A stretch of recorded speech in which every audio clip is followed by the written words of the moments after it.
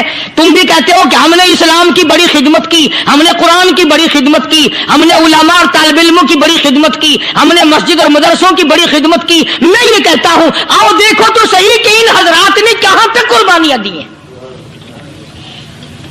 حضور نبی کریم صلی اللہ تعالی علیہ وسلم جب اپنے پیارے چچا کی لاش پہ آئے، چہرے پہ نظر پڑی دونوں لب نہیں، کالی کملی والے صلی اللہ تعالی علیہ وسلم نے منہ میں جھانک کر دیکھا تو زبان نہیں، ذرا نیچے کو نظر کی پیٹ میں جگر اور کلیجہ نہیں، دونوں ہاتھ نہیں، دونوں کان نہیں۔ یہ حال دیکھ کر حضور صلی اللہ علیہ وسلم کو چکر آ گیا، زمین پہ تشریف فرما ہو گئے، اور پھر بلکہ یہاں تک لکھا ہے کہ آپ نے یوں فرمایا او میرے مالک اگر صفیہ مائی میری بوا پھوپھی یہاں نہ ہوتی تو میں یہ ٹکڑے بھی نہ اٹھاتا، اگر تو یوں ہی راضی ہے تو میں بھی یوں ہی راضی ہوں۔ اور پھر جب ان ٹکڑوں کو جوڑا گیا تو صحابہ نے عرض کیا یا رسول اللہ صلی اللہ تعالی علیہ وسلم امیر حمزہ قداور آدمی تھا، لمبا تکڑا بہادر آدمی تھا، حالت یہ ہے چادر چھوٹی ہے بھی ایک ہی، اگر سر ڈھانپتے ہیں تو پیر کھل جاتے ہیں، پیر ڈھانپتے ہیں تو سر کھل جاتا ہے۔ حضور نے فرمایا سر کو چھپا دو، پیروں پہ میرے چچا کے درختوں کے پتے ڈال دو۔ میں یہ عرض کر رہا تھا کہ اللہ والے ہر وقت میں آدمی کی اصلاح کی کوشش کرتے ہیں، اسے بنانے کی کوشش کرتے ہیں، اسے سمجھانے کی کوشش کرتے ہیں۔ اللہ تبارک و تعالی ہر مسلمان کو توفیق دے کہ وہ اپنی زندگی بھر اللہ والوں کی خدمت میں جانے آنے کی، قرآن کی خدمت کی ہر وقت پروگرام بنائے، نیت خیر رکھے۔ کیوں؟ اس لیے اسی کو کہتا ہے کہ لیے پھرتی ہے بلبل چوچ میں گل،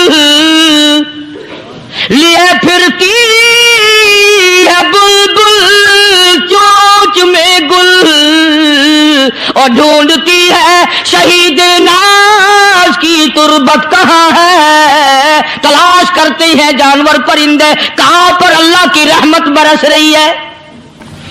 بڑے سے بڑی مصیبت آئی، اسلام کا سودا نہیں، ایمان کا سودا نہیں، دنیا کی طرف آئے ہی نہیں، کون ان حضرات کا مقابلہ کرے گا؟ کئی لوگ کہہ دیتے ہیں جی صحابہ انسان تھے، ان سے بھی غلطی ہو، میں ٹھیک ہے، میں کہتا ہوں تھے تو انسان، پر یہ دیکھو شاگرد کس کے ہیں۔ صحابہ ہے تو انسان، پر یہ اندازہ لگاؤ مرید کس کے ہیں؟ صحابہ ہے تو انسان، پر یہ سوچو کہ یہ مقتدی کس کے ہیں؟ صحابہ ہے تو انسان، پر یہ دیکھو صحابہ اگر سپاہی ہے تو کالی کملی والا کمانڈر ان چیف ہے، براہ راست محمد عربی صلی اللہ علیہ وسلم کے صحابہ شاگرد ہیں، صحابہ حضور کے مرید ہیں، صحابہ حضور کے مقتدی ہیں، صحابہ حضور کی فوج کے سپاہی ہیں۔ ایک ایک نے کمال کر دیا۔ جناب ابو بکر صدیق رضی اللہ تعالیٰ عنہ فرماتے ہیں میں اچانک محلے میں جا نکلا۔ ابو بکر کہتا میری یہ عادت تھی، شروع پہ جو اسلام آیا مکے میں، چودھری مارتے ہیں، رئیس مارتے ہیں، سردار مارتے ہیں، کمزوروں کو مارتے ہیں، جو کلمہ پڑھتا تھا پہاڑ ٹوٹ جاتے تھے، پیر پکڑ کر مکی کی گلیوں میں گھسیٹا جاتا تھا، چمڑا ادھڑ جاتا تھا۔ آج یہ بات کرنا بڑا آسان ہے، تبلیغی ساتھی سفر کرتے ہیں، تکلیف اٹھاتے ہیں، اگر جی جاؤ کافروں کو کلمہ سکھا کے آؤ، اور کلمہ تو تیرے پلے نہیں تو کافروں کو تو پھر پہنچائیں گے نا۔ 80 سال کی عمر ہے، کلمہ صحیح نہیں آتا، قبر بالکل سر پہ ہے، موت سر پہ ہے، قبر سامنے ہے، پھر بھی کلمہ نہیں آتا۔ اور میں تو کئی مرتبہ کہا کرتا ہوں کہ یہ بھی فکر کیا کرو کہ اس نبی کی ذات پر تم درود پاک پڑھتے ہو صلی اللہ علیہ وسلم، جس کی ذات پہ خود خدا درود بھیجتا ہے، فرشتے بھیجتے ہیں، ہزاروں بار مجھ کو عنبر سے منہ دھو کر کے اگر درود پڑھو تو ڈرنا چاہیے بے ادبی نہ ہو جائے، تو غلط ہو درود پڑھتا ہے نبی کی ذات پہ۔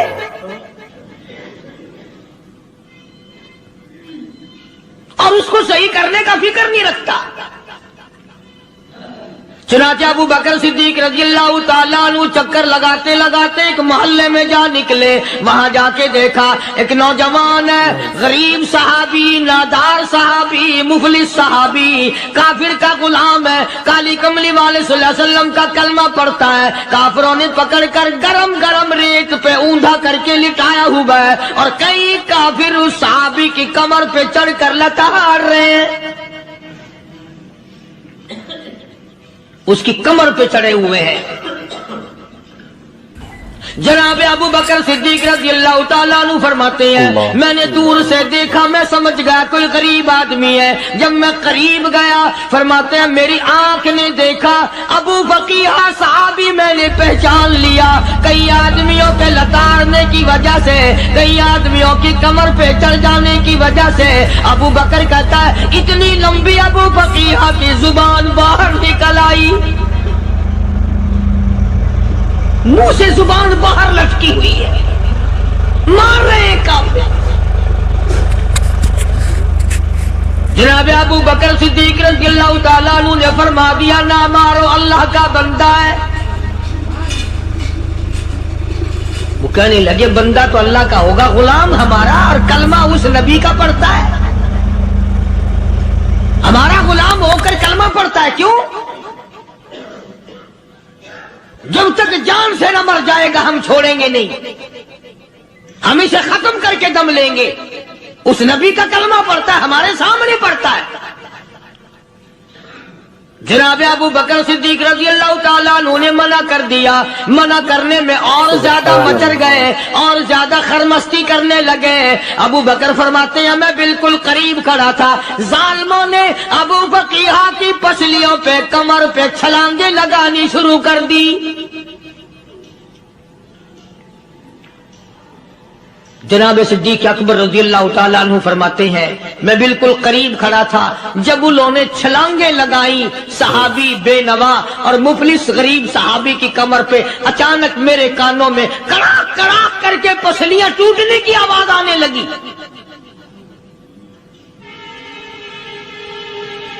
میرے سے برداشت نہ ہوا، میں برداشت نہ کر سکا۔ جناب ابو بکر رضی اللہ تعالیٰ عنہ فرماتے ہیں میں نے کہا ظالموں سودا کر لو، میں خرید لوں گا۔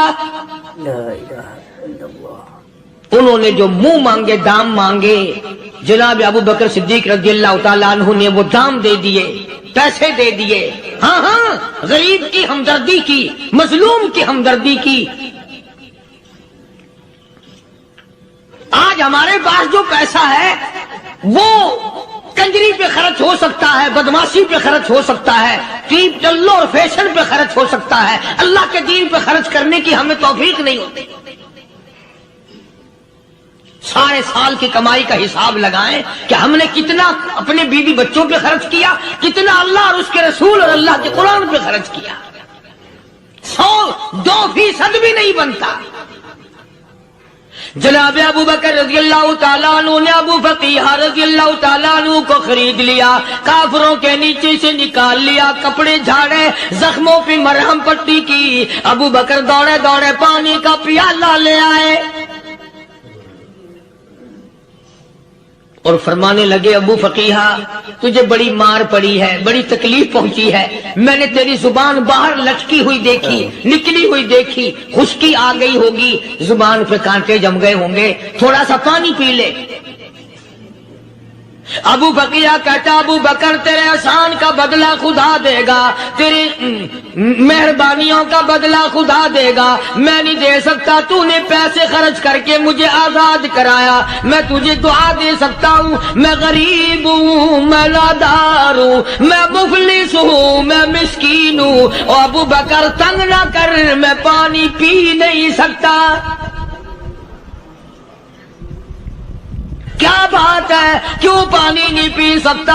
کہنے لگا، ابو بکر تجھے کیا معلوم ہے جن کی وجہ سے میری پسلیاں توڑ دی گئی، جن کی وجہ سے مجھے مارا گیا، جن کی وجہ سے مجھے لتاڑا گیا، جن کی وجہ سے میری پسلیاں توڑی گئی، جن کی وجہ سے میرا یہ حال کیا گیا، جب تک میں آقا کا دیدار نہ کر لوں میں پانی کی بوند پی نہیں سکتا. مجھے پہلے شربت دیدار پینا ہے. میں نے سرکار مدینہ صلی اللہ علیہ وسلم کی زیارت پہلے کروں گا، پانی بعد میں پیوں گا. او ابو فقیہ تجھے تو بڑی سخت مار پڑی ہے، تجھے تو بڑی تکلیف پہنچائی گئی ہے، میں تجھے حضور کے دربار میں لے کے چلوں گا، تو پانی تو پی لے. کہتا، کوئی مجنوں بتاتا ہے، کوئی کہتا ہے دیوانہ، کوئی مجنوں بتاتا ہے، کوئی کہتا ہے دیوانہ. یہ تو مرض عشق احمد کا ہوا بیمار میں بھی ہوں. اور ابو بکر تجھے کیا معلوم ہے، مجھے عشق لگا ہوا ہے، مجھے سوز و گداز لگی ہوئی ہے، میں اپنے دل میں کسی کو بسائے بیٹھا ہوں، جب تک اس آقا کا دیدار نہ کر لوں مجھے چین نہیں آئے گا.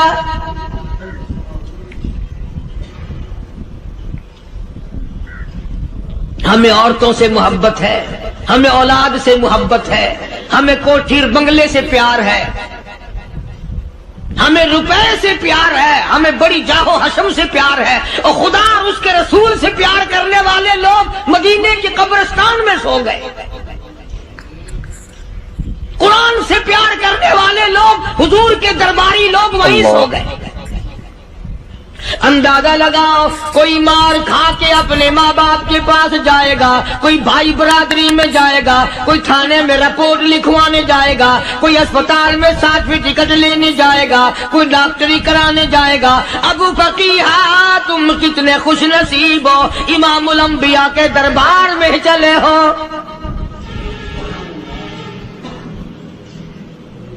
حضور اکرم سب کہہ دو صلی اللہ علیہ وسلم کے دربار میں ابو فقیہ کو لایا جا رہا ہے.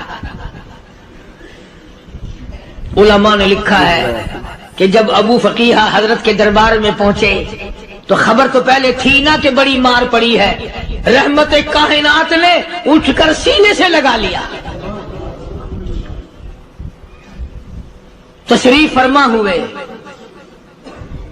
فرمایا، ابو فقیہ جی حضور، میں نے سنا ہے تو نے پانی نہیں پیا، اتنی مار پڑی، تیری پسلیاں توڑ دی گئی، تیری کمر پہ چھلانگیں لگائی گئی، تجھے گرم گرم لیپ پہ لٹایا گیا، تیری زبان باہر نکل آئی، اور میں نے سنا ہے تو نے پانی نہیں پیا. کہتا ہے آقا ہاں نہیں پیا. فرمایا کیوں نہیں پیا؟ کہتا ہے آقا میں اس وقت پانی پیتا میرے منہ میں صرف پانی جاتا, اب پیوں گا ہاتھ تیرا ہوگا منہ میرا ہوگا, پانی میرے منہ میں جائے گا, مجھے حوض کوثر کا مزہ یہی آ جائے گا, مجھے لطف آئے گا محمد عربی صلی اللہ علیہ وسلم کے ہاتھ سے پانی پینے کا. علماء نے لکھا ہے کہ حضرت نے جب اپنے رحمت والے ہاتھ سے وہ انگلی چاند کو اشارہ کیا, جگر پھنس کر ٹکڑے ہو گئے. وہ انگلی اشارہ کیا, سورج واپس ہو گیا. وہ انگلی درخت اپنی جڑیں چھوڑ کر پیغمبر کے قدموں میں آ گئے. وہ انگلی جن میں کنکر پہاڑ کے لیے تو کلمہ پڑھنا شروع کر دیا. وہ انگلی اونٹ کی طرف کی تو بول پڑا. وہ انگلی چڑیاں سامنے آئی تو انہوں نے شکایت کر دی. وہ انگلی جن کو دیکھ کر کے بیت اللہ پھر گیا.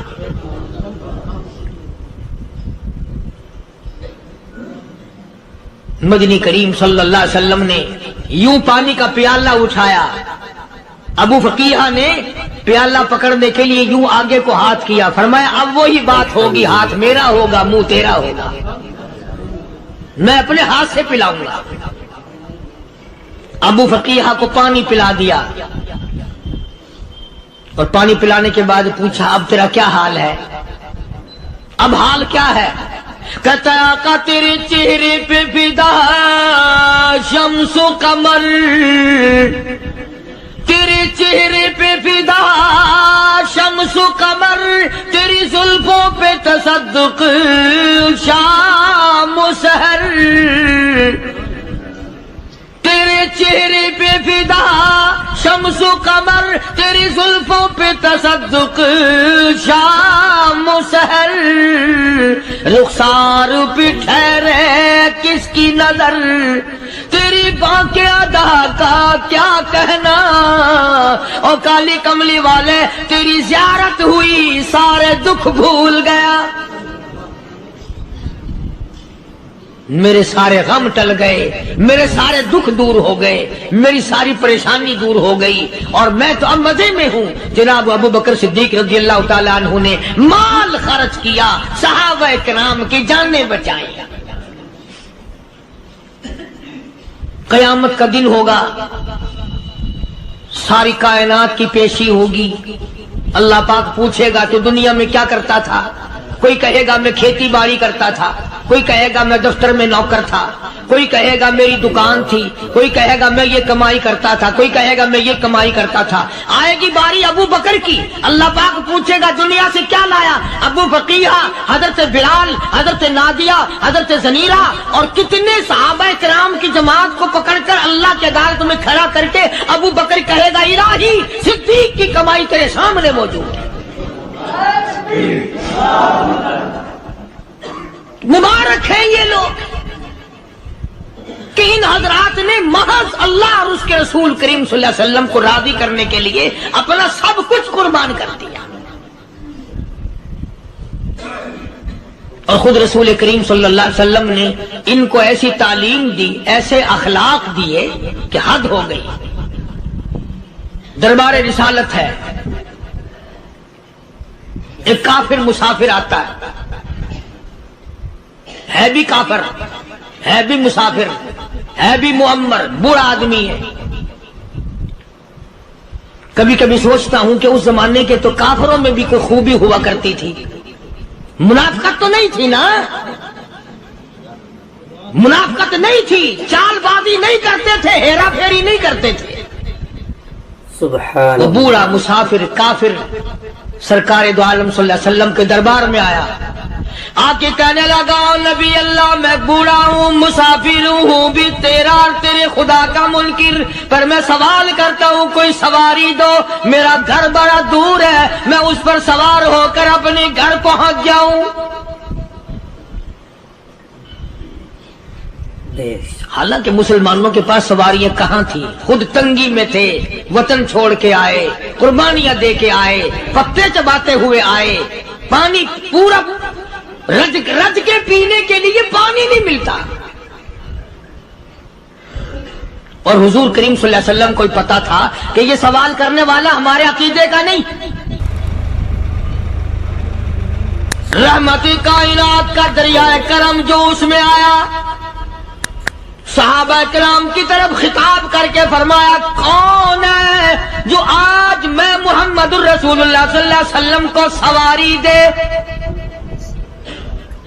کون ہے جو آج مجھے سواری دے؟ میں جنت میں اعلیٰ درجے کی سواری کا وعدہ کرتا ہوں.